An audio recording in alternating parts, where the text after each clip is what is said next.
तो दोस्तों इस समय आप नोटिस कर पा रहे होंगे कि न केवल तेजस का इंजन सप्लाई करने में अमेरिका द्वारा लेट लतीफी की गई है, बल्कि अमेरिकन कंपनी हो, फ्रेंच कंपनी हो या फिर ब्रिटेन की कंपनी हो, जितनी भी कंपनियां जिस जिस भी तरह के इंजन सब बनाती है, उन सभी की सप्लाई में काफी ज्यादा देरी हो रही है। इवन जो सिविल एविएशन में इंजन की जरूरत पड़ती है, जो लीप इंजन होते हैं, जो कि यात्री विमानों में लगाए जाते हैं, उनकी डिलीवरी भी समय पर कंपनीज नहीं कर पा रही है। फिर रोल्स रॉयस का नाम ले लीजिए, प्रैट एंड विटनी का नाम ले लीजिए या फिर साफरान का, ये सारी कंपनियां इस समय इंजन्स बराबर समय पर बना नहीं पा रही हैं और इसके पीछे का कारण पता चल गया है और वही कारण भारत के तेजस के डिले को लेकर रिस्पॉन्सिबल बताया जा रहा है। तो आगे आज वीडियो में हम लोग यही जानेंगे। इसके अलावा हम लोग ये जानेंगे कि चिकन नेक को बाईपास करने के लिए जो नया कॉरिडोर तैयार करने की कोशिशें की जा रही थी, क्या उसमें ग्रहण लग सकता है, किस तरह से भारत द्वारा मालदीव को तगड़ा सबक सिखा दिया गया है और नेपाल ने क्यों चाइना को नो थैंक्स कह दिया है, इन सभी मुद्दों के ऊपर एक साथ डिस्कशन करने जा रहे हैं।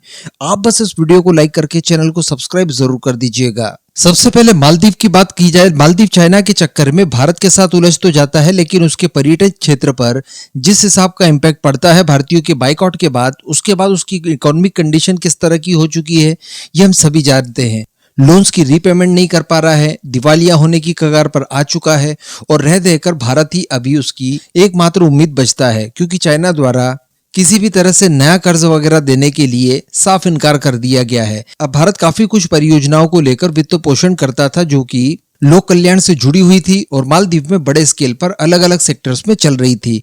इन सभी को लेकर हर साल बजट में काफी बड़ी धनराशि आवंटित की जाती थी, लेकिन इस साल के बजट में भारतीय सरकार द्वारा इसमें काफी कटौती कर दी गई है और जहां पर इन्हें हर साल लगभग $72 मिलियन के आसपास वित्त पोषण दिया जाता था, तो वहीं पर इस साल यानी वित्तीय वर्ष 2024-25 के बजट में केवल $48 मिलियन आवंटित किए हैं। वैसे हम तो यही चाहेंगे कि ये पूरा ही समाप्त कर दिया जाए, लेकिन इसको लगभग आधा भी अगर कर दिया गया है तो ये भी मालदीव को एक बड़ा इंडिकेशन हो सकता है कि चाइनीज स्पाई वेसल्स को जब तक आप वेलकम करेंगे तब तक इसी तरह की चीजें होती रहेगी। एक दो बार और वेलकम कर दिया तो अगले साल ये शायद 20-25 मिलियन डॉलर्स के आसपास का रह जाएगा। अब अगली खबर नेपाल की बात कर ली जाए, जहां पर उन्होंने चाइना को नो थैंक्स कह दिया है।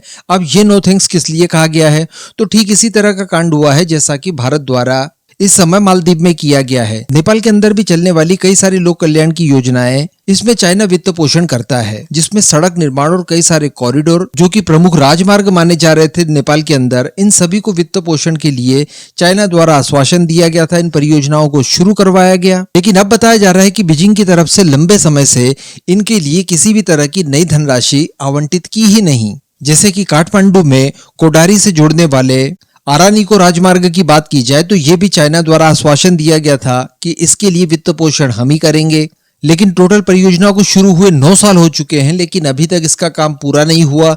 जो कुछ पूरा हुआ भी था वो बीच में जब भूकंप आया था उस वजह से वापस से डैमेज हो गया।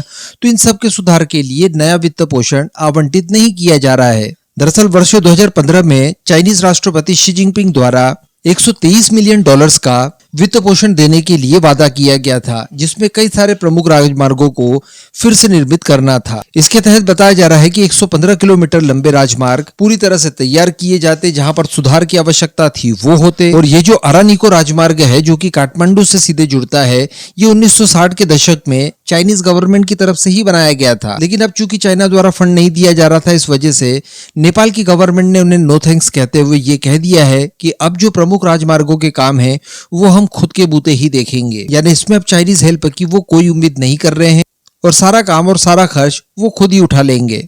अब अगली खबर भी नेपाल से जुड़ी हुई है। अभी 2-3 दिनों पहले ही मैंने आपसे वीडियो बनाकर बताया था कि भारत हर हाल में चिकन नेक का बाईपास बनाना चाहता है।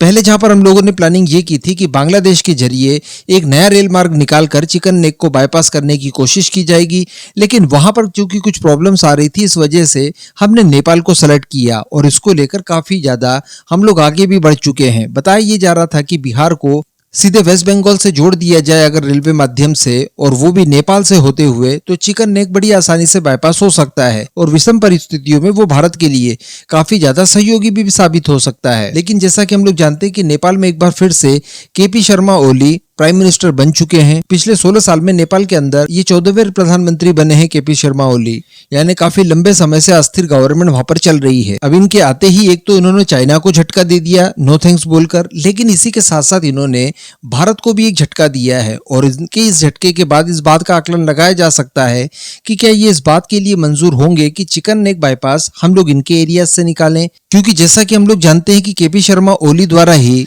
नेपाल और भारत के बीच में कंट्रोवर्सी क्रिएट की गई थी और ये था कुछ लैंड डिस्प्यूट। दरअसल इनकी तरफ से बताया ये जाता है कि 1816 की जो सुगोली संधि है, इसके अनुसार कुछ क्षेत्र जिन्हें कि नेपाल अपना बताता है, ये भारत के पास इस समय मौजूद हैं, जिसमें लिम्पिया धुरा है, काला पानी है, इसके अलावा लिपू लेक है और आगे महाकाली नदी के पूर्व में स्थित जितना क्षेत्र है ये भी बताया जाता है कि नेपाल का है। एक्चुअली इनका इस तरह का दावा है और भारत हमेशा से ही इनके इन दावों को निराधार बता देता है। लेकिन केपी शर्मा ओली के द्वारा एक बार फिर से इनके ऊपर न केवल क्लेम किया गया है बल्कि यहाँ तक की बात कही गई है कि हम लोग डिप्लोमेटिकली इन डिस्प्यूटेड लैंड्स को वापस नेपाल में शामिल करेंगे, यानी इसके लिए ये लोग राजनयिक स्तर से भारत के साथ बातचीत करेंगे और दोनों की आम सहमति से इन क्षेत्रों को वापस ये लोग नेपाल में मिलाएंगे। तो अब ये चीज हम लोग जानते हैं कि बिल्कुल भी संभव है ही नहीं। ये ऐतिहासिक रूप से भारत के ही सारे लैंड्स हैं और ऐसी परिस्थिति में भारत और नेपाल के बीच की दूरियां और ज्यादा बढ़ सकती है, जिससे कि नए प्रोजेक्ट्स को